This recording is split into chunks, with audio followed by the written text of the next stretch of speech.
Kush in northern Sudan is one of the forgotten kingdoms of Africa and the ancient world. The kings of Kush reached the zenith of their power in the 8th century BC when they conquered their neighbor Egypt, and their influence extended as far as the modern-day Middle East.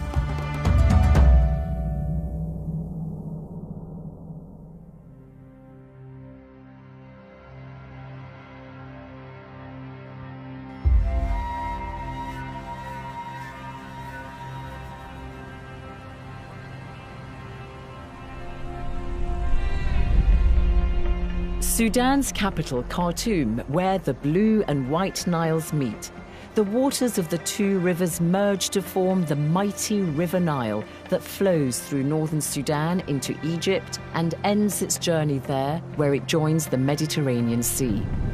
The Blue Nile starts deep in the Ethiopian highlands, and the waters of the White Nile flow from Lake Victoria in East Africa, although it probably originates from deeper inside Central Africa.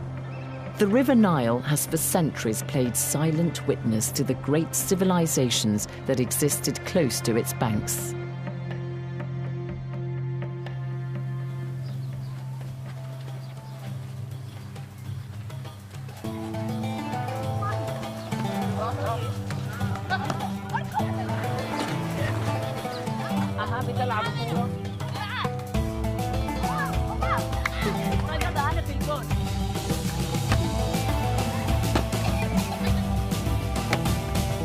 An unexpected game of football in the town of Karima in northern Sudan. The youngsters laugh, quite rightly, at my lack of goalkeeping skills. Personally, I don't think I'm that bad for a woman of a certain age. As I try to bridge the generation gap, so too does the town of Karima. It reaches down through the generations to a time long gone by when it was known as Kerma. And it is here that we begin the story of the kingdom of Kush. Early humans existed in Sudan for tens of thousands of years. By about 5000 BC, we know that people in northern Sudan lived from fishing, hunting, and basic farming. And there's evidence that they raised cattle too. They lived in relatively small, independent and separate population groups. They had to be mobile so they could find good pasture for their livestock. The rich waters of the River Nile made the land fertile, which meant crops could grow easily, so farmers could settle down and develop communities.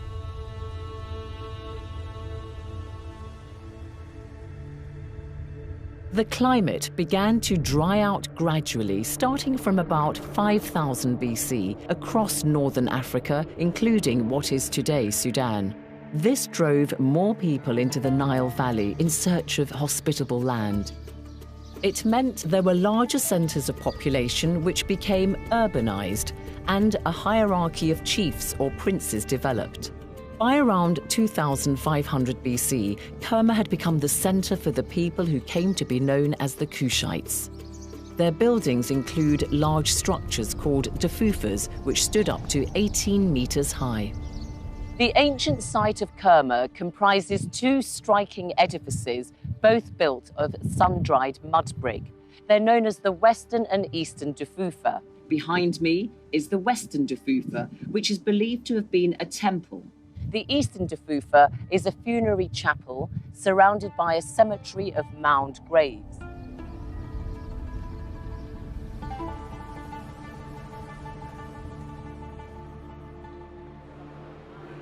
Archaeologist and historian Dr. Abdulrahman Ali is director of Sudan's National Museum in the capital, Khartoum.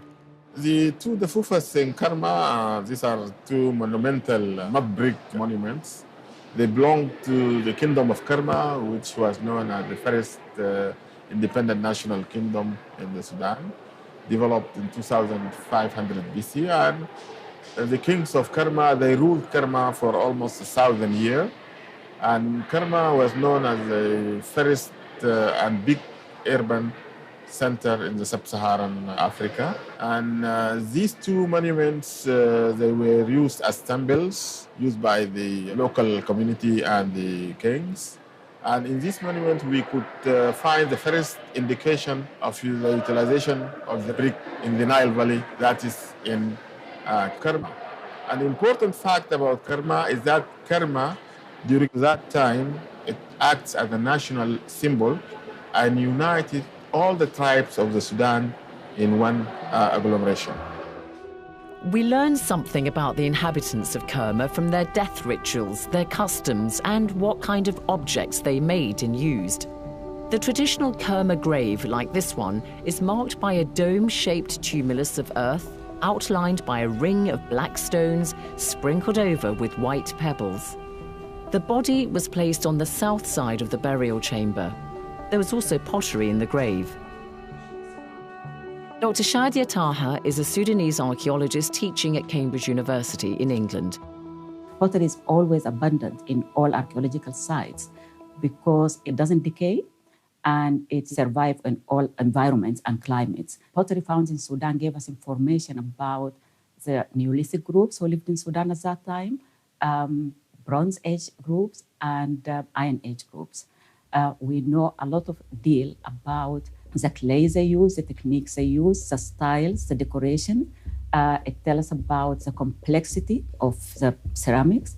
It tells us about trade and exchange. And what we know now, that pottery was found in Sudan at 8,000 BCE. The National Museum in Khartoum has many exhibits from ancient Sudan. Between 1780 to 1580 BC, Kerma culture was vibrant. The people wore beautiful jewelry. They had bronze mirrors, stoneware, and delicate pottery. Some experts believe the ancient Sudanese were the first to develop the technique of enameling pottery.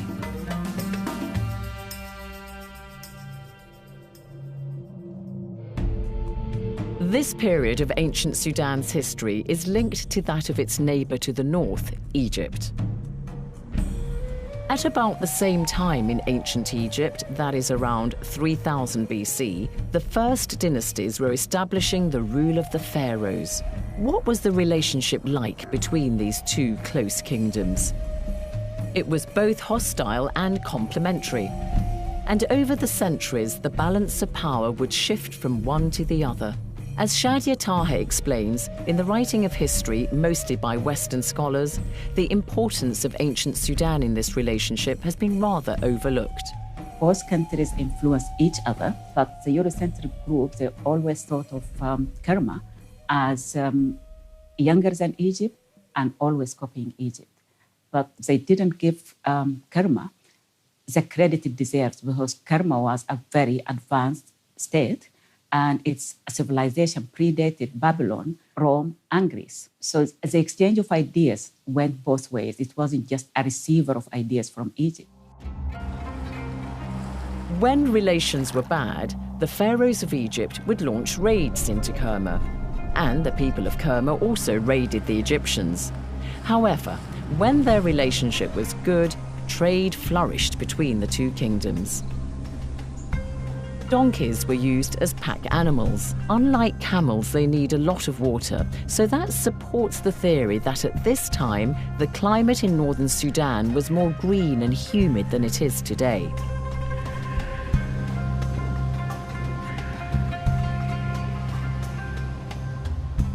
As well as moving goods overland, they transported them along the Nile on boats that were later dismantled. The wood was reused in Egypt for building.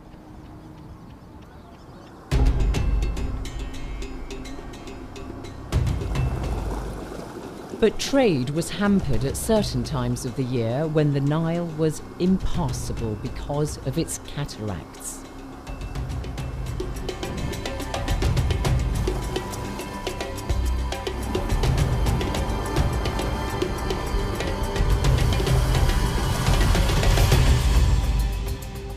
There are 6 cataracts in the river.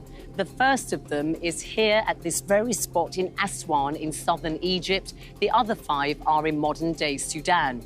And as you can see behind me, Cataracts are rock formations in the river, and this meant that boats and ships would crash into them unless the waters of the Nile were high enough for them to avoid doing so. That meant that for a large part of the year, the waters of the River Nile were not navigable, so traders would have to use overland routes, and this was more arduous and took a longer time. Throughout history, the cataracts on the Nile gave the people of ancient Sudan a good natural defense from attackers coming by boat. Kerma laid the bedrock for the civilization of the Kushites. Kush was well known for its very powerful army. They were very fierce archers, and the Egyptians called them the land of the bow because of their skills in the bow. So they know their ability and their strength and their power. In 1650, the Kushites ransacked Egypt, but they just went back. Kush was a powerful state, and the Egyptians feared Kush. So during this period of history, the Kushites succeeded in increasing their control of trans-African trade through the Sahara to the detriment of Egypt. For thousands of years, camel trains have made this journey from the south across the Sahara to Egypt. These camels are resting by the roadside and taking water in Dongola, in territory that would have been part of the Kingdom of Kush. Kush was a vital crossroads for trade in the ancient world, linking the west and the east in the Red Sea, and then from the south to the north in the Mediterranean.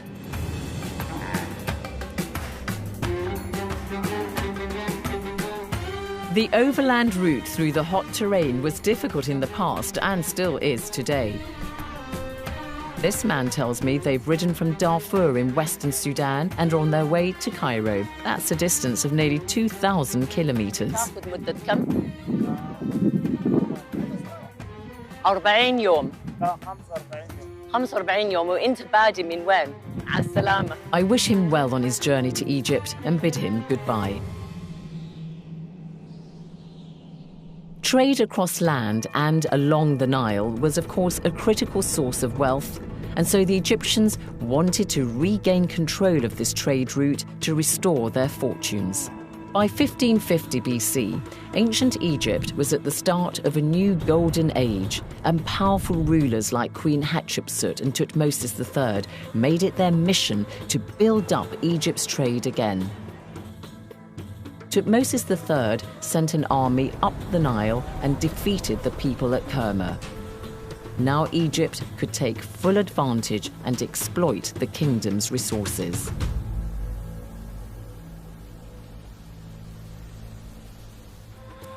A new kingdom arose further south from Kerma in Napata, or Nabta as the Sudanese call it. My own opinion, they moved to Nabta for economic, political, and religious reasons. Economic reasons because Nabta was a meeting place for trade. The population was growing.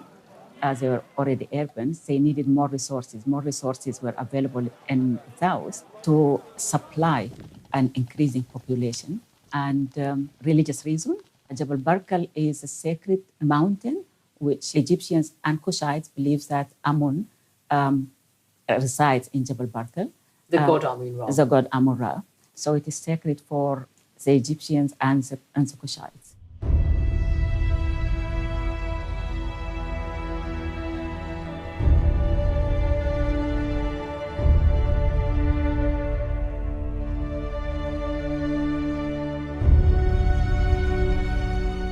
The Kushites' new kingdom at Napata is near the modern-day town of Karima by a mountain known today as Jabal Barkal. Their move coincided with another decline in Egypt, which had become so engulfed in its own internal rivalries that it paid little attention to Kush. This meant the kingdom at Napata, which began in El-Kuru, could develop undisturbed.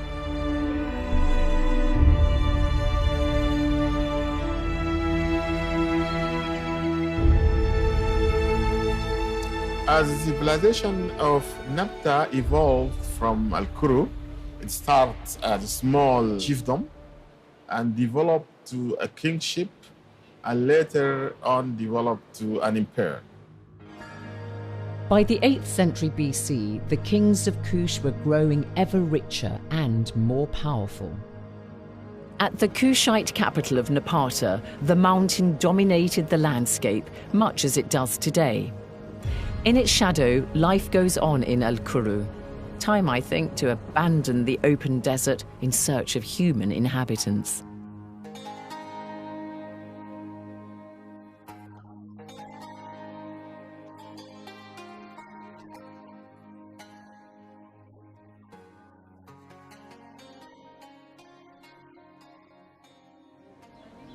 I want to get a feel for the kind of settlements that existed in the ancient kingdom of Kush and how far some of the ancient customs and practices still exist in modern-day Sudan. So I've been asking the ladies of the house to show me things which I know were used in the era of the Kushites and which I know are still used today. And this is what's known as a zir, and this was used in ancient times to keep water cool.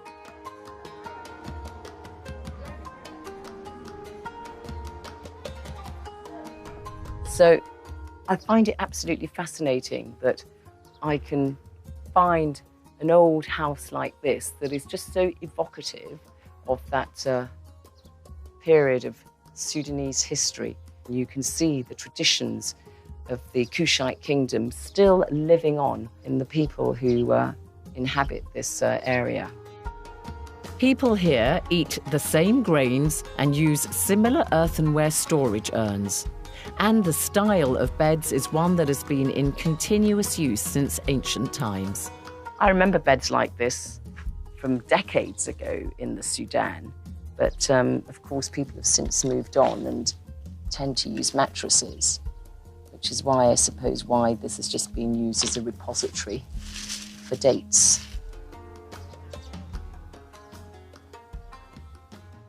So the wooden bed have an important significance to the Sudanese community through the whole period from Karma, from 2500 BC up to now, because it have a significance in the daily life for wedding. The bride and groom, the ceremony started on a wooden bed, we call it angareb, and even for the circumcision of the boys, it was used. And finally, it was used to carry the deceased. If somebody dies, he will be carried to his final destination by a bed.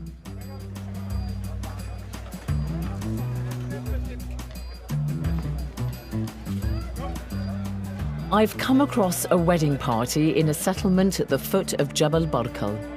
The men are gathered waiting for the ceremony to start. I reckon I can seize the chance to go and visit the women at the wedding breakfast to see some female customs that have endured throughout the centuries. ازيكم اهلا وسهلا عايز اسلم على العريس ازيك هداك العريس شكرا. The bridegroom very helpfully takes me across the road to meet the ladies.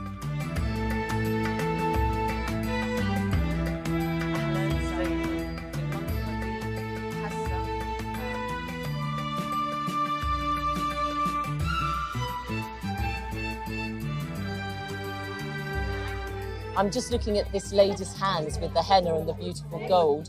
Two things that we had, of course, in the Kushite kingdom, the gold and then, of course, the henna. The women of Kush dipped their hands in henna, decorated it, and they also wore coal on their eyes, like this lady here.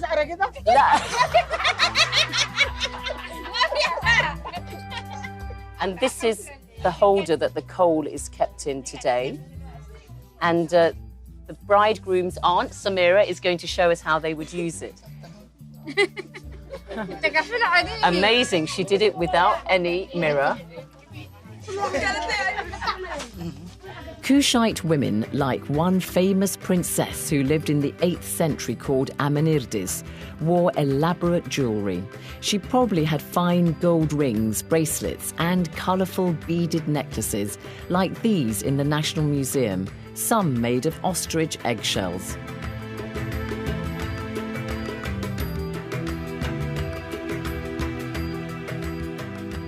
Amanirdes would have worn her hair flat to the head with a top knot, her long nails stained with henna, and her eyes darkened with kohl.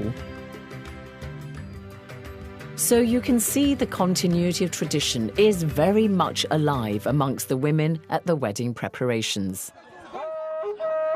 And you can also see it in the very masculine pursuit of wrestling, an activity which has stood the test of time. The Kushites were renowned wrestlers and were held in high esteem for their skill and fighting ability. Today in Sudan, especially in the Nuba Mountains in the southwest of the country, wrestling tournaments are held regularly.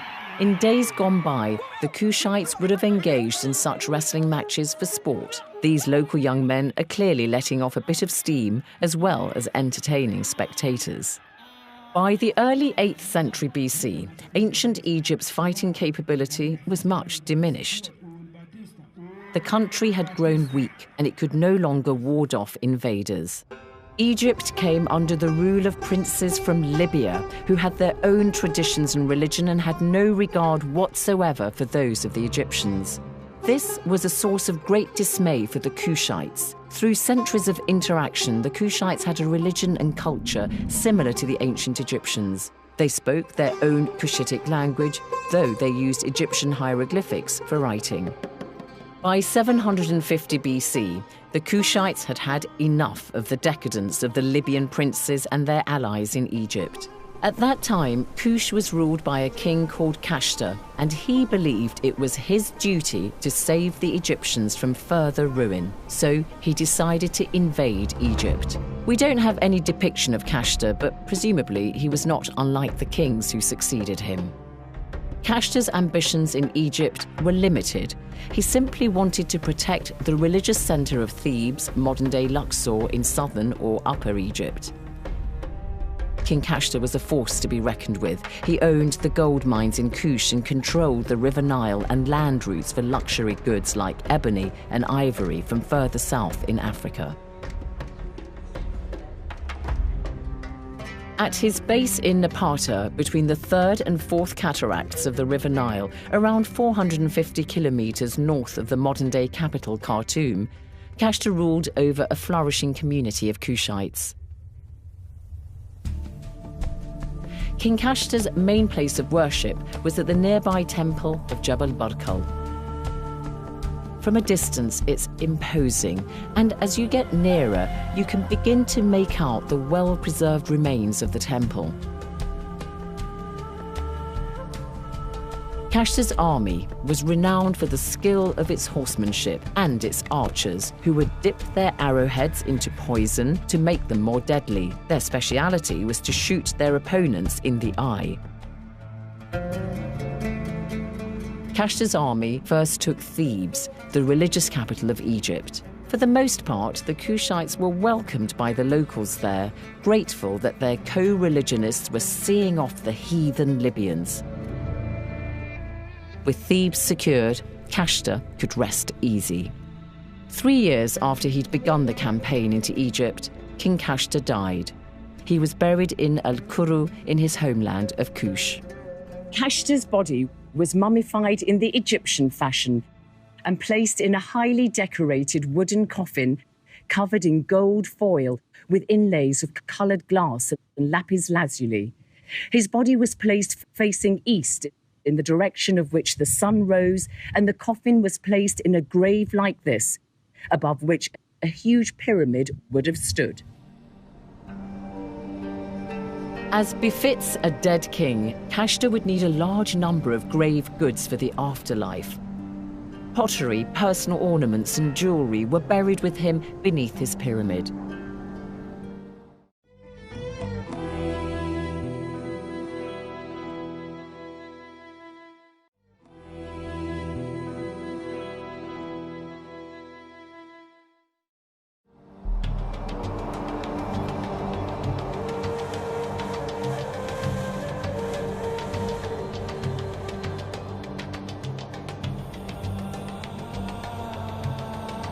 The Kushite pyramids differ from those in Egypt.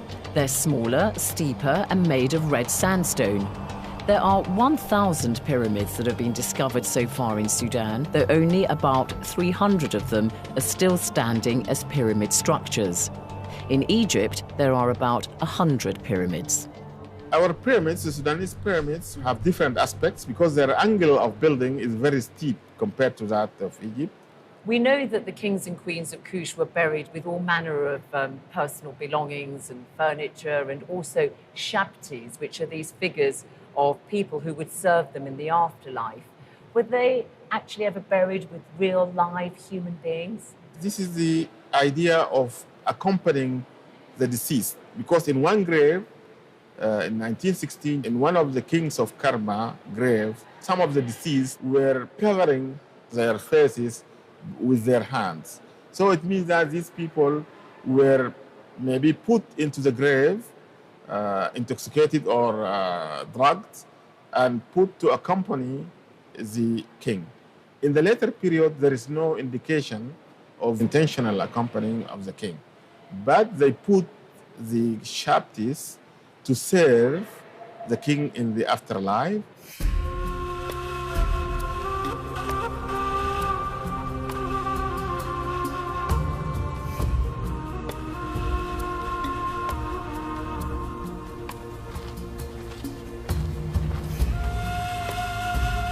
These pyramids here by Jebel Barkal are an example of how pyramids were looted both in antiquity and in centuries later to come. The tips of these pyramids are believed to have been covered in gold foil, where clearly now the tips have been destroyed and the gold removed. Kashta's reign as king of Kush had lasted around 13 years. However, it was his son Pianki who was to take further the mission his father had started. Pianki was crowned king at the temple of Amun in Jebel Barkal, probably in 747 BC, and he ruled for about 30 years until around 715 BC. Much of our knowledge of Pianki comes from his stela, a massive slab of dark grey granite with 159 lines of text in Egyptian hieroglyphics, known as the Victory Stela. It sets out how Pianki first defeated and then ruled Egypt through establishing separate principalities. The stela begins with Pianki's words. Hear of what I did. I am a king, divine emanation, living image of Atum, who came forth from the womb adorned as a ruler, of whom those greater than he were afraid, whose father knew and whose mother recognized that he would rule. Under Pianki, Egypt came further under Kushite control. However, when he heard about a key victory by his army, he was not content, because some of the Egyptian princes had escaped to the north of the country. Pianki vowed to go into battle himself, as recorded in his stela. I shall make the Northland taste the taste of my fingers. Pianki pursued the Egyptian princes north and laid siege to them in their stronghold of Hermopolis. They eventually surrendered. After his victory, Pianki searched through the palace for treasures. When he went into the stables and saw the horses had become emaciated during the siege, he was furious with the Egyptian prince. I swear that as Ra loves me, as my nostrils are rejuvenated with life, it is more grievous in my heart that the horses have suffered hunger than any other evil deed that thou hast done in the prosecution of thy desire. The Kushites were excellent horsemen and prized their best specimens. As his favourite horses died off, Pianki would have them buried near the royal tomb that had been built for him. On his return to Napata in Kush, Pianki took with him architects and sculptors from Egypt, and he went about extending and reinforcing the great temple at Jebel Barkal. This is a computer-generated image of what the temple would have looked like. Pianki ruled for nearly a decade after his campaign in Egypt. He died around 715 BC. Like other Kushite kings before him, King Pianki was buried here at this site in Al-Kuru in a tomb surmounted by a pyramid built like this. In the centuries to come, his tomb was plundered, but we know that Pianki was buried with many valuables.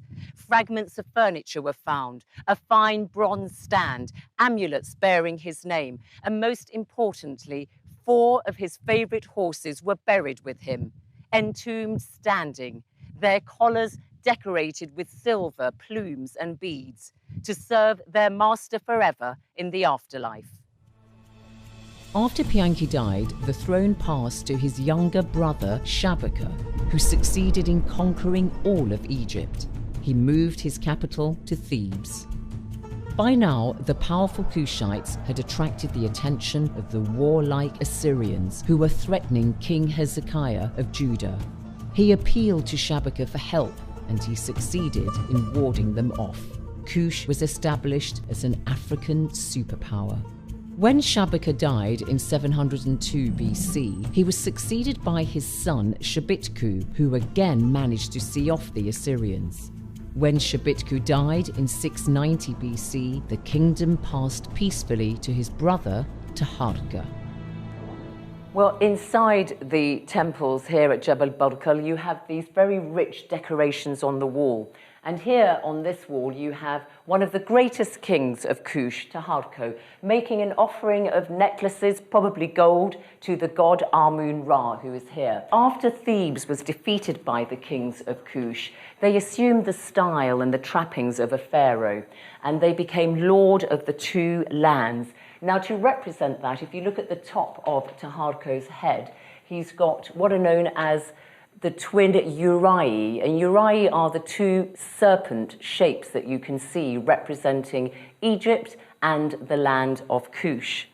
And the kings of Kush wore a tight-fitting crown, which was actually a skull cap made of leather or metal with the sacred serpent symbols on them, and there's a cord necklace falling over the shoulders or down the back. And the kings of Kush are often depicted wearing a kilt, and the Kushites wore shoes or sandals. The poorer citizens went barefoot, but as a king, Taharko's sandals would have been made of leather, usually with a high curving strap extending along the entire foot and curving over the toes to meet the soles. And on special occasions, their sandals might be coloured in red, yellow or green with decorations stamped on them in a snake pattern. Like the kings before him, Taharka was engaged in bloody rivalry with the Assyrians.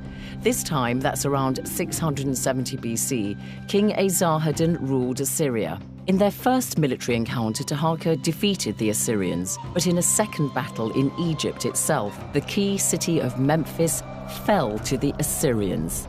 Taharka was wounded, and he withdrew from the battlefield and headed south to Thebes, where the Assyrians did not pursue him. Safe in southern Egypt, Taharka could embark on a huge building program, and the evidence is still clear at the Temple of Karnak today. This column is the only one standing at its original height of the 10 pillars built by Taharko at Karnak. And this is yet further evidence of the impact of the Kushites' building program in ancient Egypt. The sacred lake at Karnak Temple is a large rectangular basin, and its waters come from the River Nile. Although it was already here when the Kushites took control of Thebes, it owes its current shape to Taharko.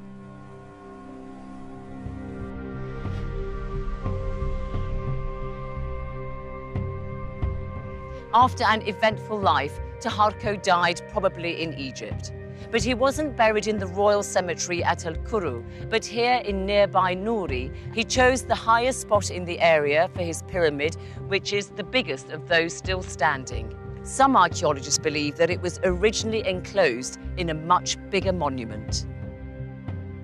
Taharka may not in the end have been able to prevent the Assyrian conquest of Memphis and the Nile Delta. The combined might of the Assyrians and their Egyptian allies proved too much for him, but his power and standing were recognized even many centuries after his death. In fact, he's mentioned twice in the Bible. After Taharka's death, the crown passed to his nephew, Tantamani. Tantamani became king at what could hardly be described as an auspicious time. Part of his kingdom was in the hands of the Assyrians and their Egyptian proxies. Tantamani decided to go to Memphis, not far from modern-day Cairo, to try to reclaim the city for the Kushites.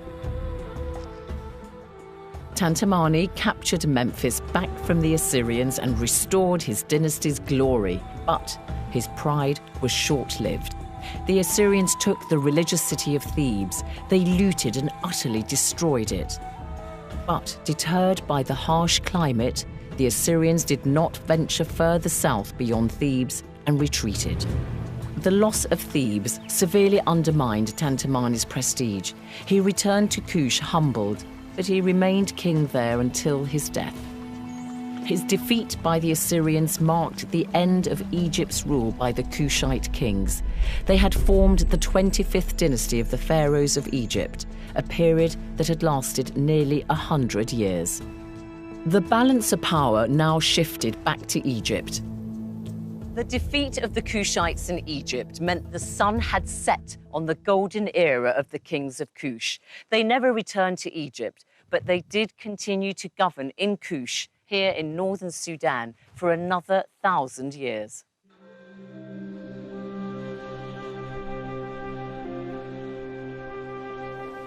The Kushites built a new base called Meroe, about 250 kilometers north of Khartoum, an area known today as Al-Bajrawiya, and not to be confused with the modern city of Meroe.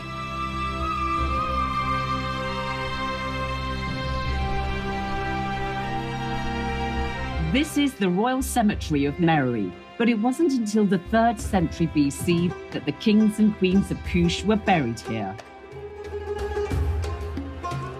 The Kushites quickly developed a new and prosperous kingdom here. People began to farm as well as rearing livestock, and Meroe became a central point for commerce. An abundance of iron ore led to the working of iron.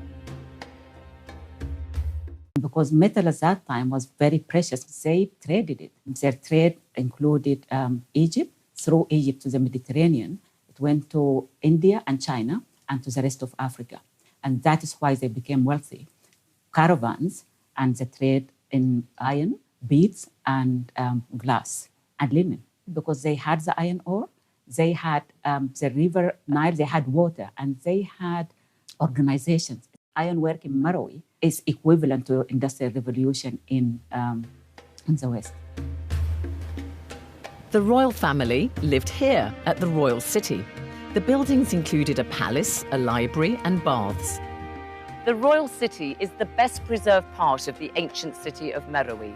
All around you, you can see the remnants of buildings, monuments, and structures of a civilization that at its height enjoyed all the attributes of urban life.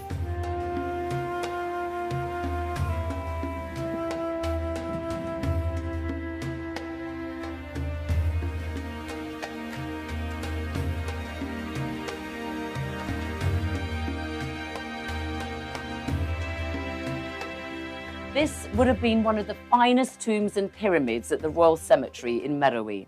It was for Queen Amani Shahito, who ruled Meroe at the end of the 1st century BC. It was full of fine jewels and other belongings to serve her in the afterlife. But her tomb was plundered by the Italian archaeologist Fellini in the 19th century.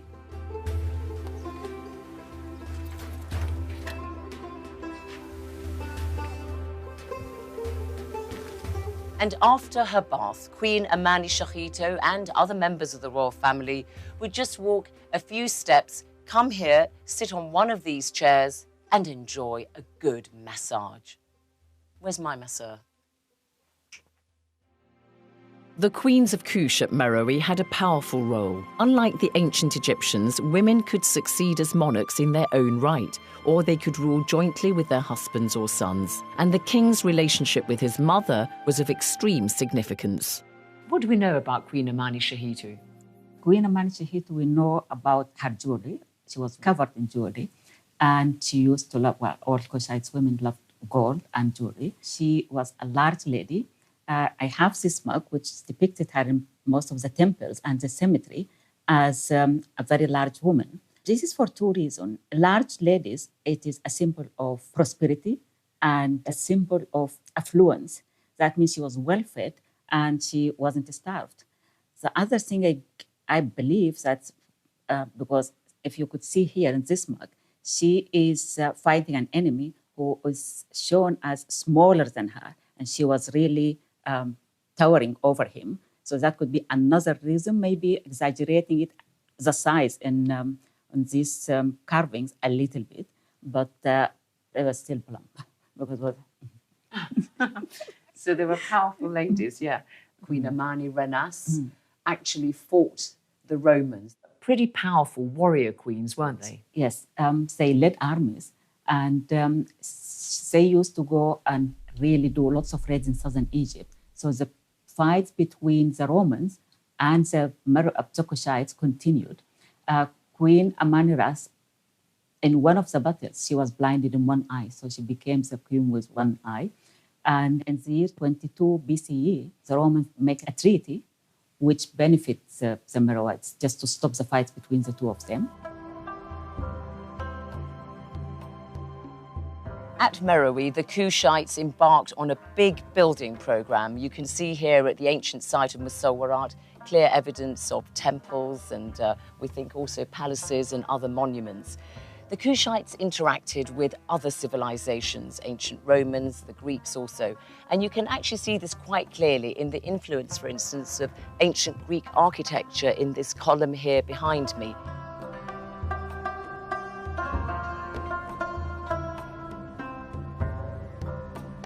Until the 2nd century BC, the Kushites had written in ancient Egyptian, and then they introduced their own form of hieroglyphics, which is also pictographic, like the ancient Egyptian one. And it's one of the great mysteries of the Kushites. We just simply cannot read their Meroitic language. We have an idea of what it might have sounded like, but we can't understand it. Why did the Kushites introduce their own hieroglyphics? Well, we believe it's because the population formed in smaller groups and began to move around, and so they needed to communicate with one another. The Meroitic era of ancient Sudan boasts many fine buildings which showed the Kushites lived in some style in this period. In the mid-1st century AD, King Natakamani and his wife Queen Amanitere were prolific builders at the site of Naka. There were statues to Epedimac, the lion god. The Kushites worshipped the same gods as the ancient Egyptians, however, Epedimac was unique to them. But the success and riches of Meroe attracted envy from a powerful new kingdom called Aksum, in what we refer to today as the Horn of Africa.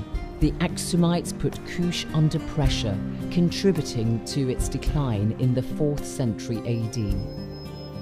The fall of Kush meant a glorious chapter in the history of ancient Sudan and Africa came to an end. In the next programme, we find out about the Kingdom of Aksum, what led to its rise, and why it was described as one of the 4 great civilizations of the ancient world.